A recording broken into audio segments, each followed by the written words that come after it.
A noi! Popolo di Cristo! Dopo il tradimento del vostro re, molte di voi continuano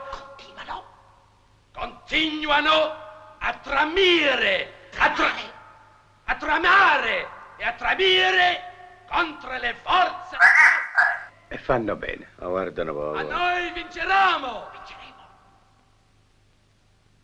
Ma noi vinceremo lo stesso! Perché l'esercito del è imbattabile! Imbattibile! Merda! Ai, senz'altro! Cosa c'è in quel pacco? Candele! Candele. Sono arrivati gli esplosivi per il farmacista. Ma questo pacco non è per il farmacista, è per il parroco, per Don Nicola. E allora sono candele. Perché non me l'hai detto prima? Ma io gliel'ho detto. Silenzio! Verbot! Nisci! Vediamo un po'. Eh sì, sono candele. Ma hanno un colore strano, biancastre. Si vede che le hanno fatte col seguo autarchico. Si capisce? Anzi, sai che ti dico? Siccome nel corridoio delle camere di sicurezza è buio, ne requisisco uno. Ma- Silenzio, non fare il cretino. Rifai il pacco, dà l'ordine. Actum. Forze armate tedesche si sbagliano grosso. Noi sapremo reprimere ogni attentato che potrà ritardare la sicura e immancabile vittoria del Grand Reich, assicurata dalla volontà del popolo tedesco e dal genio militare del nostro... Hai vinta! Hai!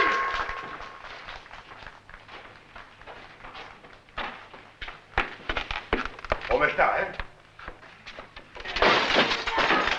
Luz! Voglio sapere chi è stato! Vogliamo sapere chi è stato! Maresciallo! Vieni qui! Vieni qui! Che è successo? Che è In successo? centro del mio discorso in piazza. Sì. Qualcuno ha fatto un grosso rumore con la bocca. Ma no, Sì, rumore con la bocca. con la bocca! Ma che adesso in questo paese si sono messi a fare i rumori con la bocca? Non dovete di non capire, maresciallo! È stata fatta una pernacchia! Con la bocca. Io non ho sentito niente. Avete sentito qualche cosa voi altri? No, ma non c'è niente! Dite la verità, avete sentito qualche cosa? Ma non c'è niente! Porca miseria, voglio sapere! Non avete sentito niente!